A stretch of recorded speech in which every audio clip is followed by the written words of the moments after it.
Hi, Hannah. How are you? Hi, how are you? Nice to Great. see you.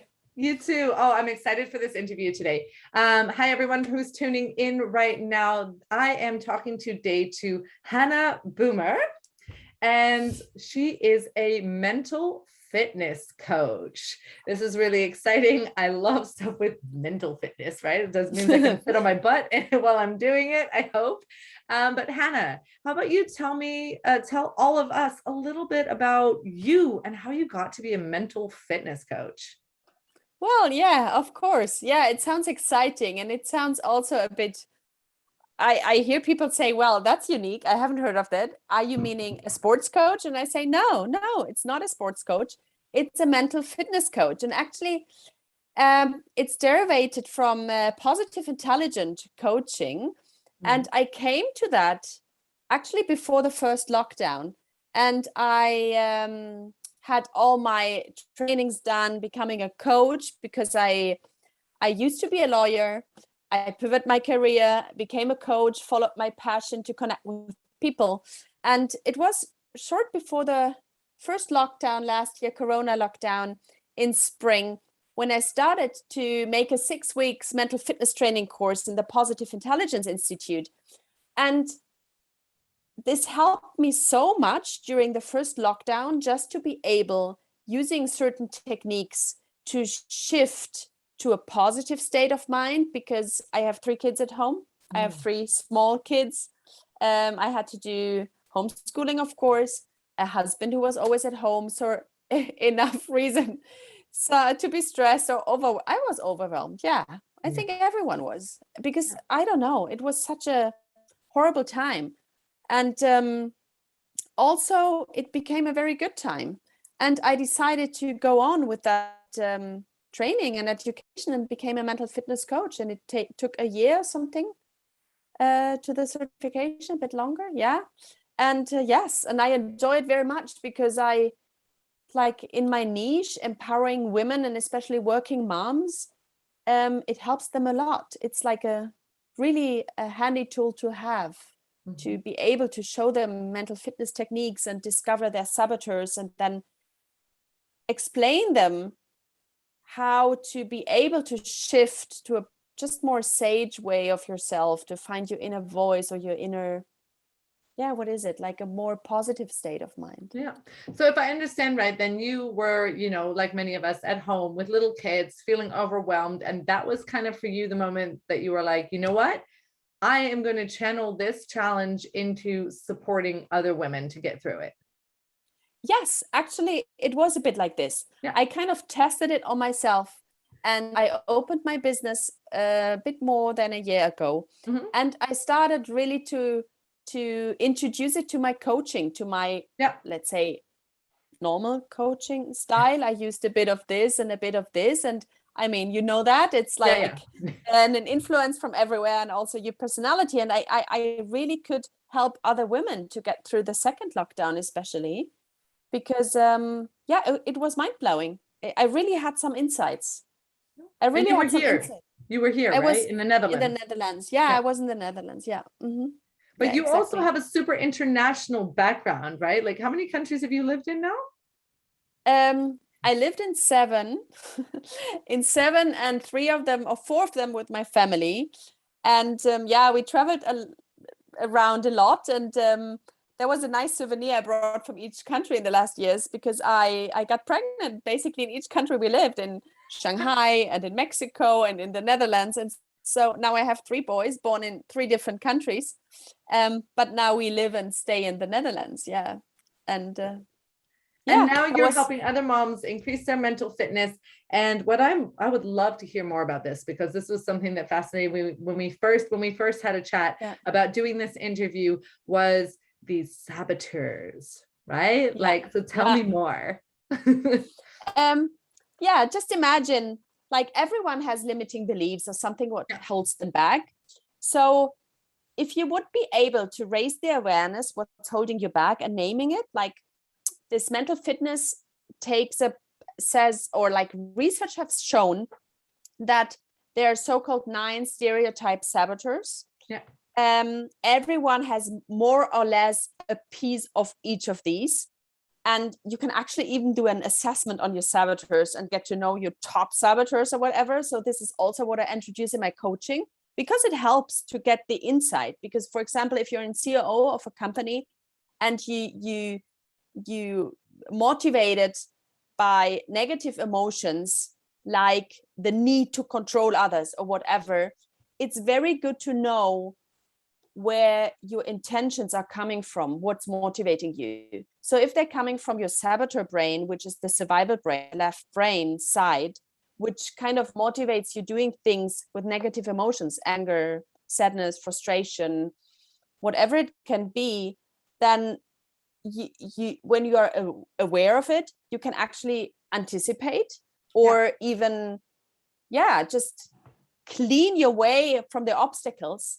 And this is also a way to perform better if you raise the awareness up front. So this is really a big chunk of work I do with that women working and having kids at home, because there are so many limiting beliefs. Like, first, they cannot ask for more money because they're just a mom now. Or secondly, they are not able to deal with the overwhelm and doing this plus this. And these are all things holding you back. But when you realize this is some saboteur kind of running your mind, and it's not you who are running your mind, then you raise much more awareness and you really get shifted, or you're able to shift when you label it and you recognize it to a more positive and calm and focused state of mind. Awesome. I can kind of get my mind around it. I'm super practical. So I would love an example if you have one of like a client that you've worked with, or if you can just tell me like what's one of the most common, right? The most common that you see with the moms you work with, because that would like really help me be able to make, okay, this is how it looks like. I give you first one example which resonated with a lot of moms I worked with. It's an example about my husband, actually, because for me it was really mind-blowing, because it was we had always a conflict about it. My husband is really a stickler, like doing everything very perfect, which is actually a good thing. It's not a bad thing to perfectionize things, right? But it becomes a bad thing when you really have to be perfect. If not, you feel bad about it, right? I feel like every positive characteristic, it's always on a spectrum, and anything positive, if you take it too much to the extreme, it can be a negative, right? Because perfectionism, especially in business, right, or even in parenting, right, that you have to do it perfectly, can actually stop you from being able to enjoy or being able to kind of you got it. Go. Yeah, or you to got do it. And that's something. The main thought in mental fitness, that underlying all saboteurs, we have this unique strength and this unique greatness born with it.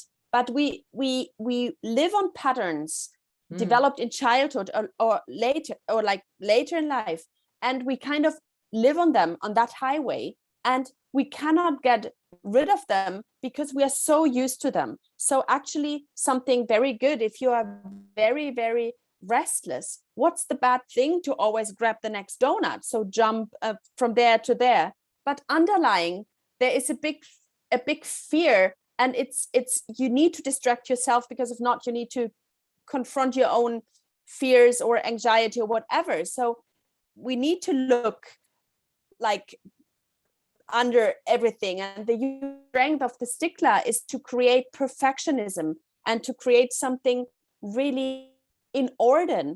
But the point is, saboteurs lie to you. They promise you, for example, this, let's take I call it stickler saboteur, okay?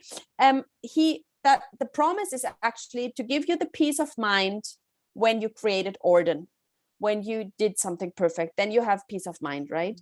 But then what's the impact on you, and what's the impact on others? And for example, my husband loves to clean the kitchen, and the kitchen has to be very clean before we sit down and have dinner. Your husband sounds like my husband. We call him the cleaning police. Yes, that's why I'm using this example, because apparently many women, moms like us, have this kind of husband. And then we sit at the dining table, me and my 3 kids, and we're waiting for Papa to we finish the cleaning and I say, come on, join us. No, I just want to finish.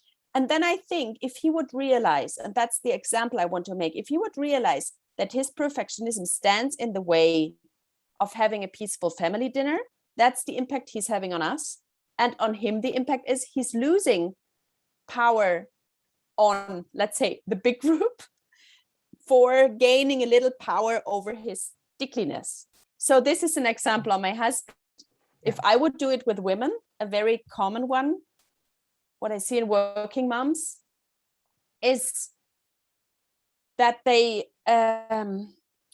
realize that they develop a very, or it's in them already, but they develop a very strong pleasing attitude. And they feel that of course, I think, and you know that every woman gets softer becoming a mother, or even more empathetic, or it's a whole transformation going on. But then women going back to work and trying to juggle both kids and work, they even more over pleasing than before. And the other side of pleasing is just a huge ability to be empathetic and to help others and to support others. But then overstretching is, as you called it, overstretching, it becomes the saboteur, like pleasing the boss and saying, well, then I stay longer. Well, my kids can just stay with the oppas, with the babysitter. And like, you know, and that's a typical thing. Or avoiding confrontational situations, saying, this is how it is. I gave birth to my third child. I'm not flexible. Give me as much work as we agreed upon. I have to leave at 5. My kids can't do their dinner alone. I cannot stay till 5:15. 5 is the time. So, but then avoiding the conflict and saying, okay, move around. And then suddenly they face the emotional burnout because they avoid just to set boundaries. Yeah.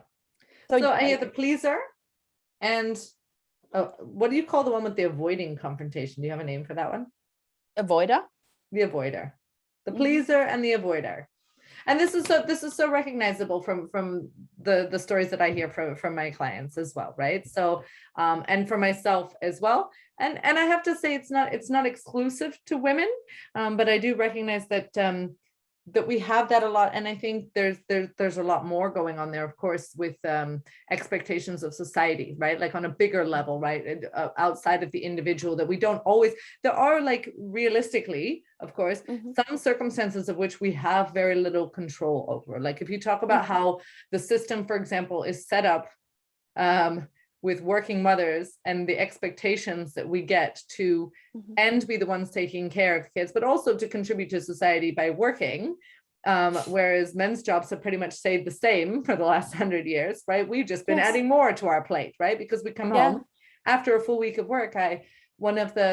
One of my friends, actually, she works the whole week, and then her husband works on the weekend. So she's then, after a full work week, full on with 3 kids at home. So where's the break there? And I can totally imagine that just the expectation of ourselves is just kind of, you know what, we should be able to handle it. We chose for this, you know, and also that our mothers, I don't know if you bring this in your coaching as well, but that our mothers kind of seem to have forgotten, or that they lived in a completely different time and they were able to handle it. It was never a problem. I hear this one coming back a lot too. Like, and I hear what the problem is. Yeah.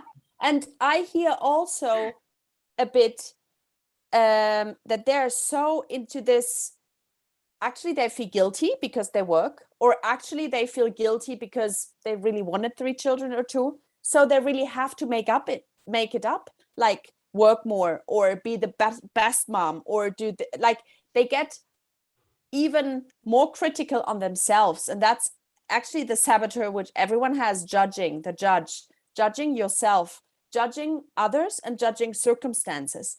And like, this is what comes up in my coaching, like this self-sabotage, this combination of judging plus having a certain pattern, a certain saboteur, is really, really burdensome for many working moms. And it resonates also with me a lot. I'm also a working mom, and not only because I'm a coach, I I never have this problem. And it really resonates. And I feel that this brings me to a position also to be able to support and to see many of their problems, of our problems.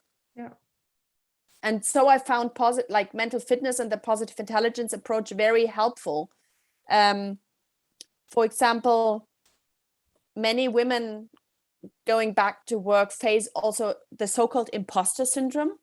You heard that as well in your coaching, I guess, because many moms say, well, no, I'm not enough and I can't do it. And if they find out that I actually can't, and wow, a workshop, and at the end, that's also something limiting you. And that's, I would call it hyperachieving, because you condition your value, or you validate yourself on others' acceptance, and your achievement is always conditioned to success.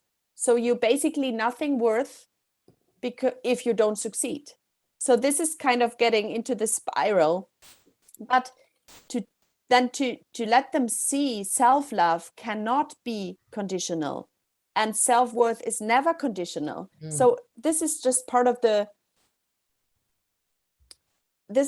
plan, which doesn't have a solution. So you actually need to rethink or shift your mind to not go into this trap of hyperachieving.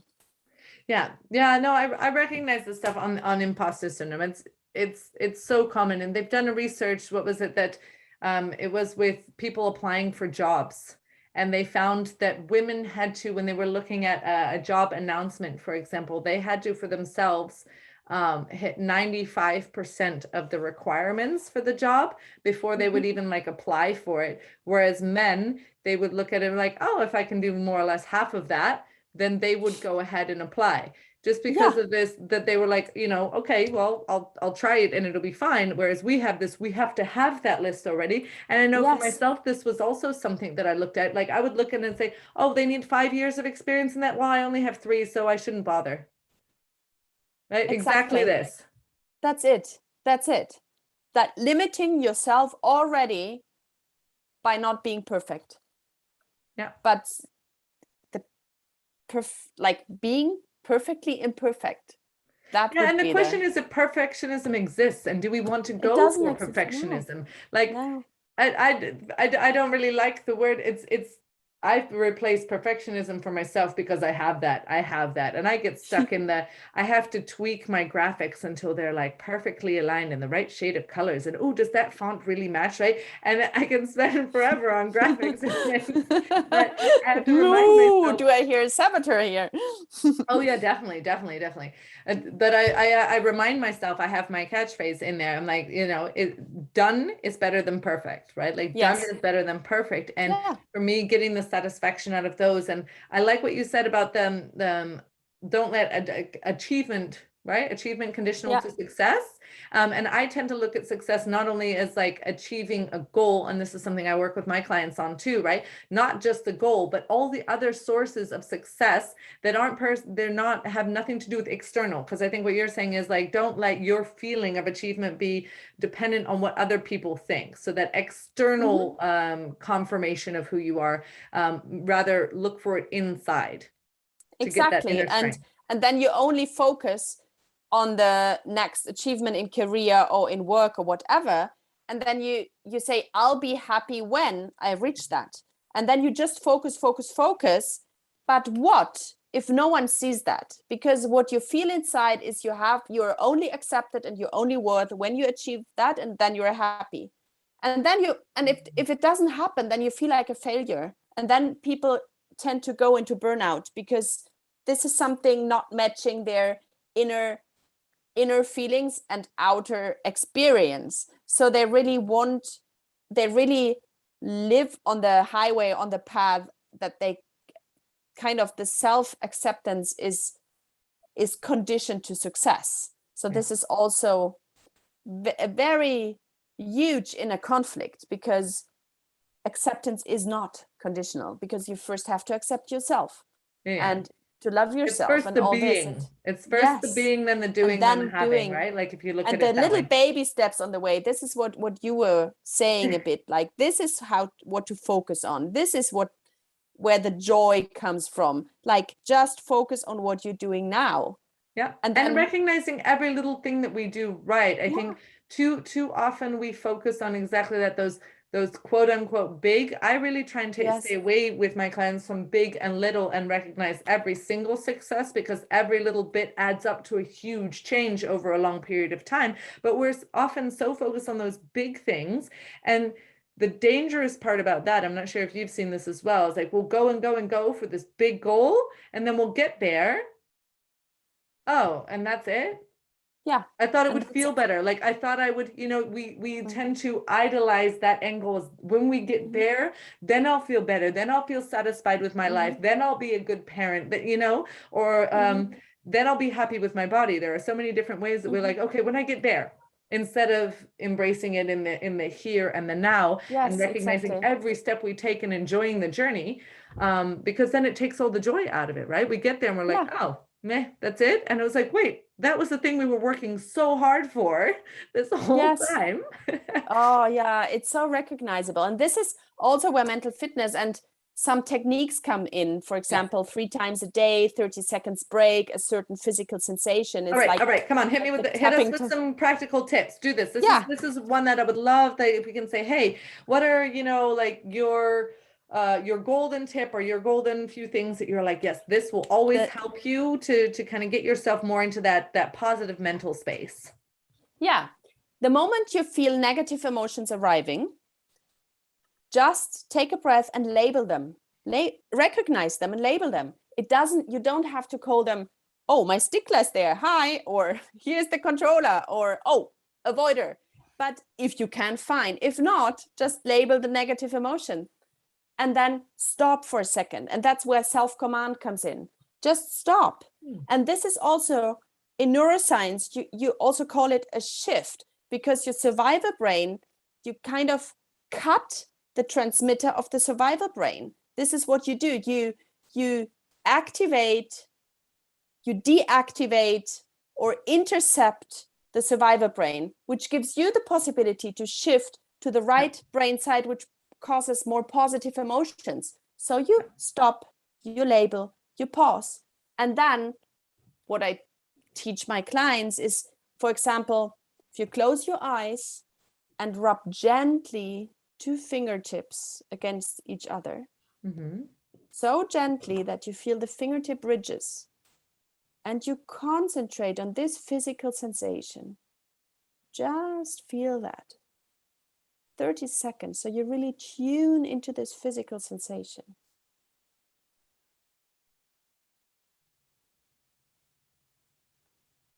And that's, for example, one little impulse. If you would do only that 3 times a day, or you could do it even with the alarm clock. That's what I do. Just anticipating whatever comes 3 times a day, 9, 12, 3. So which one?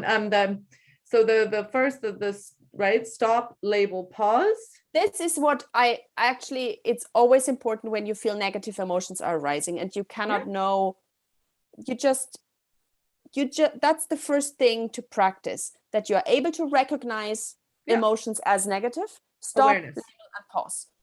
Later on, a big, like in the ninja training, let's say in the ninja mental fitness training, we would then go on and put on it one called PQ rep, like positive intelligent interaction.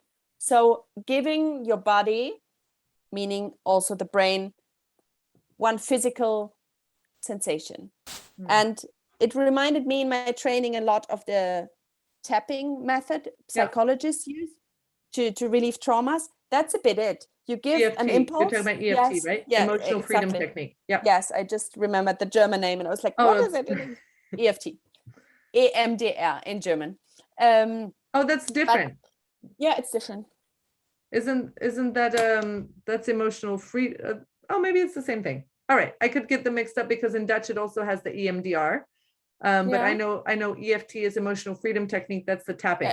That's the tapping. Okay, That's the tapping. that's okay. I mean Semantics. that. Maybe I mix it up. Whatever. So it's actually about shifting by getting an impulse, and that's the most simple. Yeah. But you can also, for example, my favorite exercise is, because then I really disconnect, is put my feet on the ground and then breathe or get into the grounding space, but then concentrate on the farthest away noise and just try to hear it. And that's a physical sensation for your ear. And then you tune in to hear the closest noise, and then you come back. And it's so hard for me to concentrate on that noise. Something is with my ear that then I really disconnect. So there are many, many, many exercises, and for everyone, something else works best. But then that's, you want to disconnect? No, not. I want to intercept, not disconnect. I want to intercept the survival brain.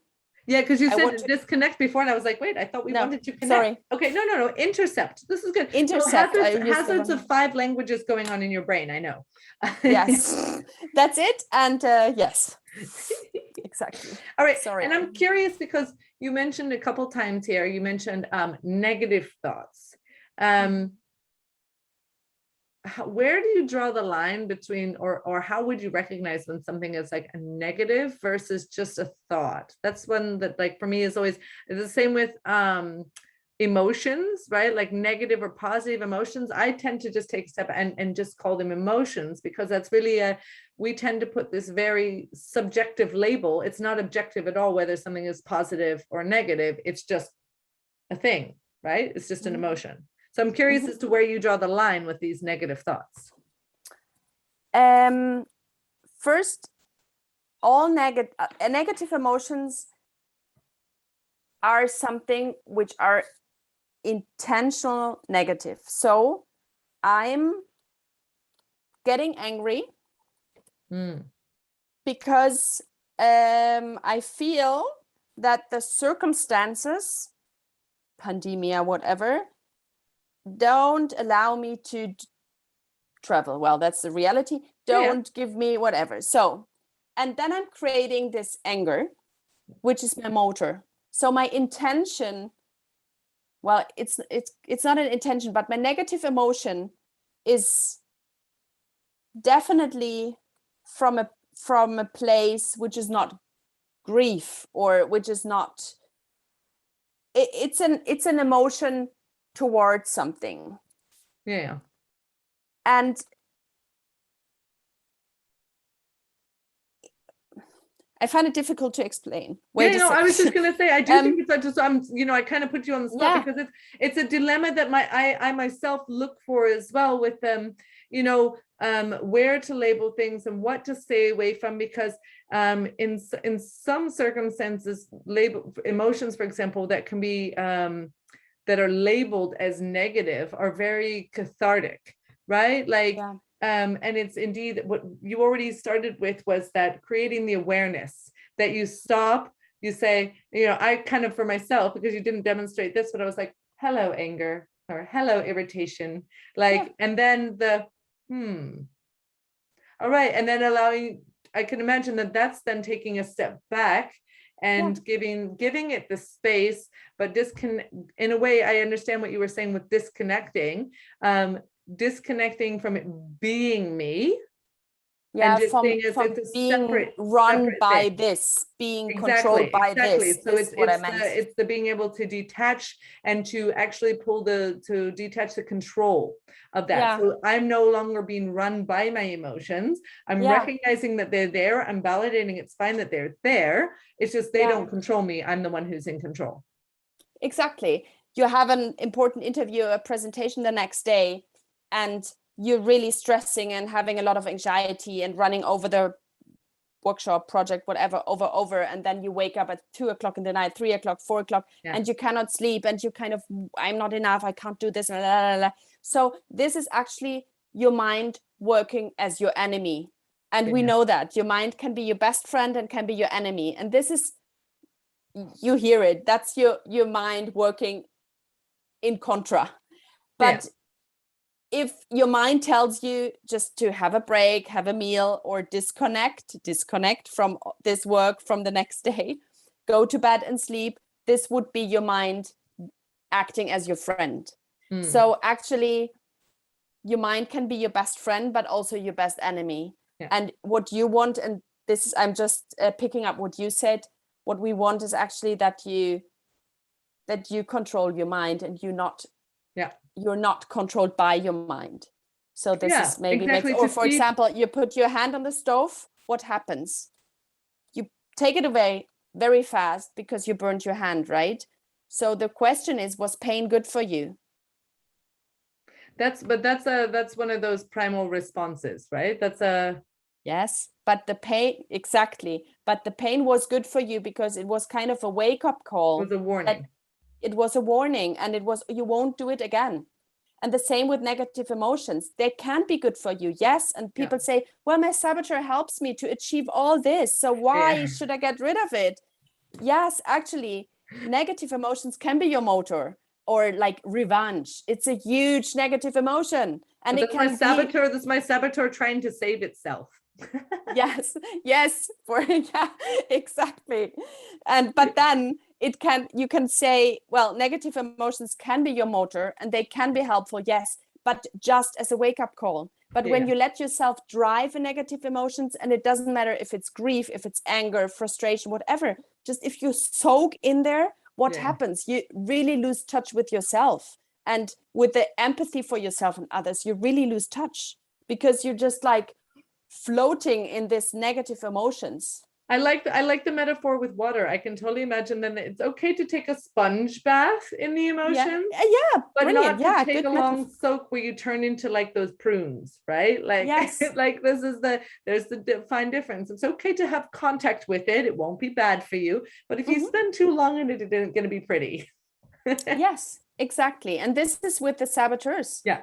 I mean, they're a function. It's not that you have the stamp, oh, you have the controller saboteur, or you are the hypervigilant. No. It's more like, see it as a function.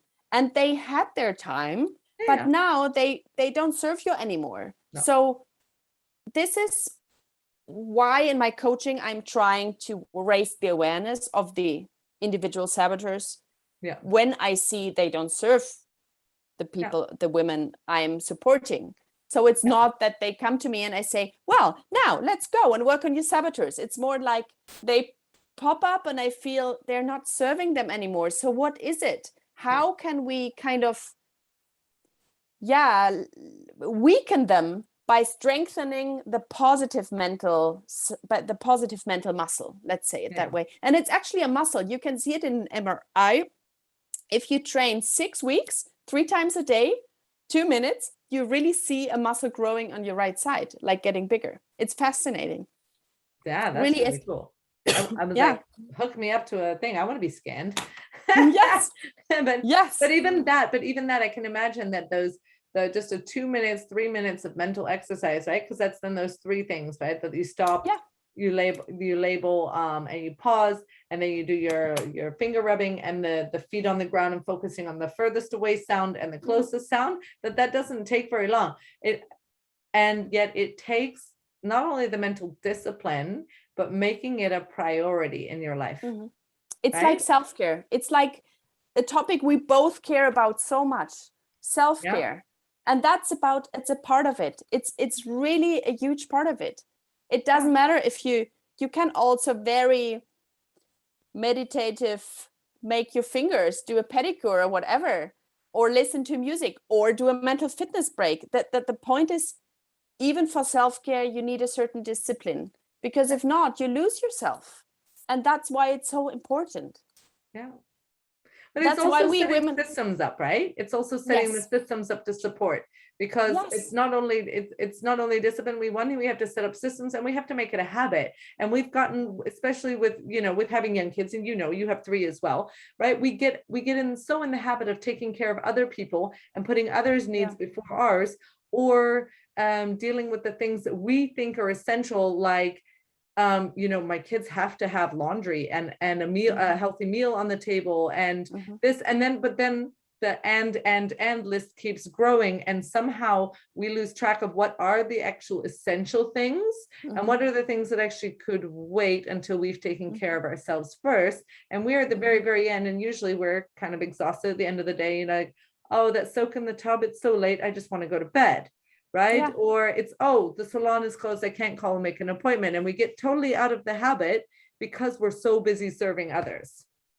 Yeah, I have a really good example with that. A former client of mine, we kind of made a time management self-care list, the ideal week, how to get along, because she said she's so stressed, she's already thinking of the work because it's really close, but before that she has to get 2 kids ready, do the lunch boxes. Her husband obviously was not that helpful in the morning, even though he did a lot in the afternoon, but she was very stressed. And then we kind of faced the situation. We said, what are you doing exactly? And she really told me she's doing cucumber stars from cucumber for the lunch boxes. And I said, well, do you think you can let that go? Because it's nice to have cucumber stars, but do you really think that these are the 10 minutes you could invest them in yourself?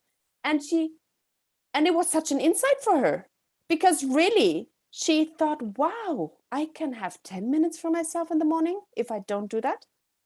She was really happy. But it's not, but these things come up. They come up when you reflect with someone else. They don't come up when you do it with yourself. And that's why I love coaching so much, or having a meaningful conversation like this we have now, because it kind of, it rolls our brain. I really call it co-creation as well, because it's not only, I have this often when I'm talking to other fellow coaches, which I love, because, that's for me then worth to put aside the time to talk to other coaches, despite, all the other things I have going on, because I know I come out of these conversations richer. And I have the same with my husband when we go through a creative process. He's very creative. Somehow when we put our minds together, we end up with a result that neither one of us would have come up with on our own, but because of our combined mental powers. And I have this as well in the coaching tracks that I'm in, because it took me a really long time, even as a coach, to say, okay, I'm going to invest in a coach for myself. And all of that combined, it just adds so much value. And now I don't think, and I've said this before recently to someone, I was like, now that I realize like how much having a coach could, because I don't need it. No one needs to really have a coach. That how much it's accelerating me and supporting my personal growth and supporting, my self-confidence and exactly that, handling those negative thoughts and that mindset and everything that goes along with. For me, it's not only the parenting, which I also keep myself up on. And I'm not perfect by any means, right? And I again, that perfectionism, I have the thought that somewhere I should have to be this perfect parent to be a parent coach. And I, consciously have to force myself when I'm working with clients to share with them, I'm not a perfect parent, and share the areas that I mess up in, because people aren't looking for, that perfect airbrushed, mom who never looks like they have to do anything to be their role model. They're looking for someone else who's real, who has been there, who's experienced it. And oftentimes I've noticed it's also the person who's just further down the path than we are, right? Exactly. And exactly like you, just further down the path. And that's so helpful. That's so helpful. Yeah, exactly. All right. So tell me, all right, we've got working moms that come to you tell me when they come to you, like, right, when you have your clients, like if someone was looking for help, that you would be able to say like, hey, this lady, this is someone I could help. Yeah. What's the question? Yeah, I'm asking you, like, what do women come to you for? Like, what is their question when they come to you? Like, their question is, often they come because they're totally tired. And I feel they close to an emotional burnout. Yeah. Because they feel, that's what you said, they feel they have to be even more perfect now that they have kids at home and go to work. So they kind of overstimulate themselves, their mind, but not being happy at the end, not being, this is what we figure out. And they come and they say, I feel so overwhelmed. I'm so drained. I don't like to play with my kids anymore. Yeah. I come home and then I check my phone 10 times on the playground. And I just don't want to do that, but it kind of magically draws me to it. And I just want to focus on my kids and focus on my work. But where do I draw the line? Yeah. And how do I do this? How can I have more calm in my life? I keep on yelling at my kids because I'm stressed and I want to go to work. So how can I avoid that I transfer my stress on the kids because of work? All this stuff. So beautiful. These are the main and common and normal problems, like normal working moms problems. And I have them too sometimes. And I guess we are all in the same boat there. And that is so helpful that I actually understand what's going on. I think that's a common misconception as well, that if you coach someone in something, you must have it perfectly all the time together. It's really like, no, this stuff still happens to me. The only difference is that I have the toolbox and the mindset and the practice to snap out of it way much faster than if I didn't have it. And to shift things instead of like you said, like the wallowing in it, right? Like to be able to say, oh, no, that sponge bath doesn't feel very nice. I'm out of that negative emotion like now. Yeah. So I can imagine then that when they come out of a process, tell me some of the things like the transformation or the results that the women are seeing at the end. Like, how do you see them come out of a process with you? The 6 weeks, right? Because you're talking about your 6 week, your mental fitness course. Mental fitness 6 week is a 6 week course I offer, which is actually an app-based course with video trainings by the founder of Positive Intelligence. And I only do the group coaching, the check-in with WhatsApp, the reaching out in the one-on-one coachings. That's the 6 week program. But a normal coaching process is 6 to 10 hours, which is a 3 months normal one-on-one coaching. And I feel there's always we are all always in transition, in kind of transition, like becoming a mom, going back to work, having a second child. Like it feels a constant transition as a woman. But sometimes in a coaching process, it's like a bit with the butterfly, you come to a transformation that people really get insights and see, I need to change this and this and this in my life. One client of mine, she quit her job and she said, that's not the ideal job anymore. And she came with the intention to help her being more happy in the job she owns. And then kind of adjusting her family to it. And she came out with quitting her job feeling, no, it's not I have to adjust my family around my work life. It's the other way around. My family came and it's there. So this is a huge transformation. So a woman in transition comes and it actually transforms. And that's so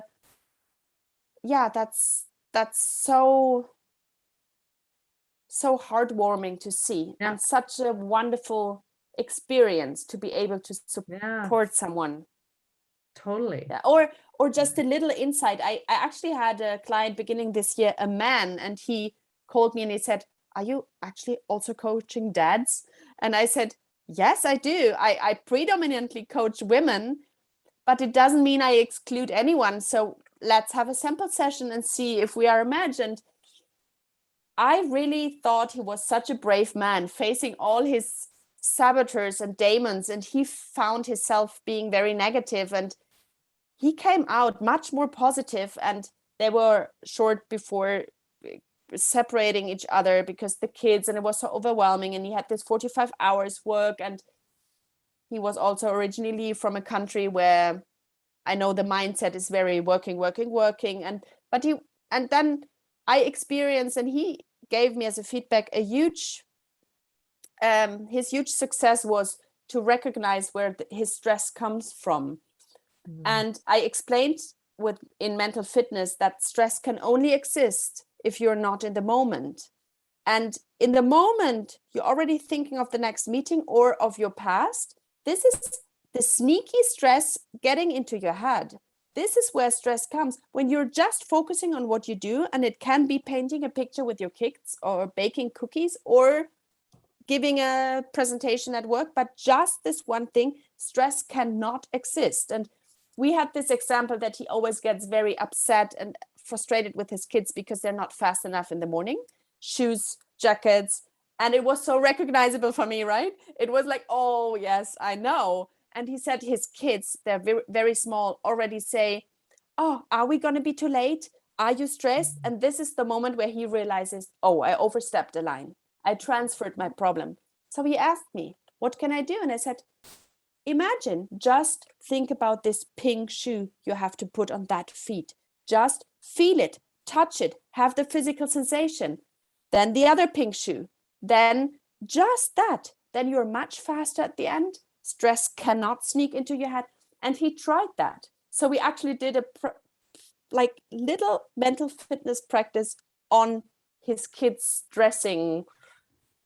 Very cool. Super practical to be able to just tune in and bring yourself back to the current moment. Yes. And that's really it tunes in a lot to what I use as well with conscious parenting, and also just the practice of mindfulness and being in the moment. But in such a practical way, you can do it, and you don't need anything. You don't need any prop. You could feel the material on your on your sweater or your child's hair, right? Like it could be anything associated with like being in the here and now.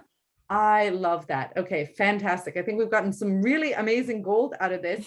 If we were to round up, do you have any parting words of wisdom for all those hardworking moms out there? If you're talking about their mental fitness and kind of just some inspiration to get them through that next difficult moment. Yeah, to give yourself the permission to, what you said, celebrate the achievements, because that's what you need, a huge permission to yourself. And also to give yourself the permission that you don't have to be perfect. You can reach out to a friend, to whoever you think can support you. And this was a big learning for me. I always thought I'm alone on this. You're not alone. You're not alone. And there are people who might be a little bit further in the path, but they can tune in with you in the little or big problems. And you're not a problem to be fixed. You have a life to live. Yeah. It's not a problem to be fixed. No. It's just your life. So simple. And live it. That's what I would like to say. Amazing. All right. Thank you so much, Hannah. I'm going to, when this interview is posted, you're going to get links to where Hannah can be found on Facebook and on her website, and how you can get in touch with her. Fantastic. Yeah, thank you. I loved it. Much. Huh? Thank you. Thank you very much. I love this conversation. Thank you. All right. Have a fantastic evening. We'll talk soon. Yeah, we talk soon. Yeah, bye.